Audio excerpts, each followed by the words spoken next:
धनबाद के जेके मलिक रोड स्थित मुकेश पांडे के घर पौराणिक रीति रिवाज के साथ भाई दूज का पर्व धूमधाम से मनाया गया। भारी संख्या में महिलाओं का यहां जुटान हुआ, जिसके बाद पूर्ण रीति रिवाज के साथ सभी ने यम की पूजा की। पूजा करने के बाद सभी ने पंडित जी से कथा सुनी और जिसके बाद गोधन कूटा। इस मौके पर बहनों के बीच उपस्थित होकर भाजपा नेता सह मेयर उम्मीदवार मुकेश पांडे ने सभी बहनों से अपनी परंपरा और धरोहर को बनाए रखने और हर साल विधि विधान के साथ भाई दूज पर मनाने का आग्रह किया। भैया दूज और यहाँ पर जो हमारे यहाँ आंगन में होता है गोधन, जिसको हम लोग गोधन भी कहते हैं, और आज जितनी भी बहनें हैं, एक तो रक्षाबंधन का पर्व होता है और ये दूसरा भाई दूज होता है। तो भाई दूज अपनी बहन अपने भाइयों के लिए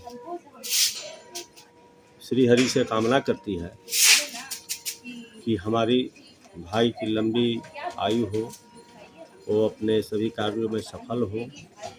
उसको लेकर आज पूरे भारतवर्ष में, देश भर में भाई दूज और गोधन जैसे पर्व को हम लोग मनाते हैं। आप देख रहे होंगे कि ये जो गोधन पर्व है, ये कहीं कहीं शहर में अब देखने को मिलेंगे, लेकिन हमारी परंपरा है, पुरानी परंपरा है। इस परंपरा को हम लोग अभी तक मना रहे हैं और सैकड़ों महिलाएं बहनें जो अपने भाई के लिए आई थी, आज व्रत रखी है, पूजा कर रही है और श्री हरि से कामना की है। तो सभी इस पर्व को बहुत धूमधाम से मनाते हैं और मैं आपके माध्यम से यही संदेश देना चाहूँगा कि ये जो परंपरा है, हमारी परंपरा है, भाई दूज की, गोधन का परंपरा है, उसको आने वाली पीढ़ी इसको जरूर निर्वहन करे।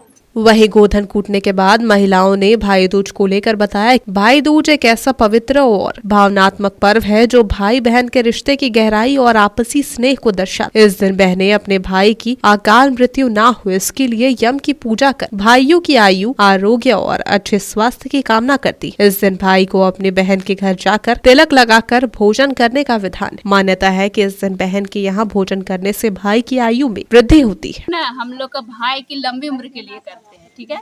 और ये पर्व ना, जब कोई किसी समय पुराने जमाने में जब कोई राजा का बेटा का मृत्यु अचानक हो गया था, तो वो अपनी बहन अपने भाई के मोहब्बत में ये पर्व की थी और उसकी लंबी आयु के लिए अमराज से अपने भाई का जीवन मांगी थी। इसी के उपलक्ष्य में ये पर्व मनाया जाता है। इस दिन भाई अपनी बहन को उपहार देते हैं और उनकी रक्षा व सहयोग का वचन लेते हैं। पर्व की पौराणिक कथा में यमराज और यमुना भेंट मिलन का वर्णन है, जहां यमुना ने अपने भाई यमराज का आतिथ्य स्वीकारा और तिलक आरती, जिसके फलस्वरूप उस दिन को भाई बहन के प्रेम और रक्षा भावना के प्रतीक रूप में माना जाता है, जिसे भैया दूज कहते हैं। कुल मिलाकर गाँव के बदले शहर में भी गोधन कुटाई का यह दृश्य गाँव की पुरानी यादों को ताज़ा कर देता है। धनबाद से विकास के साथ संजना सिंह, कोयलांचल लाइव डेस्क।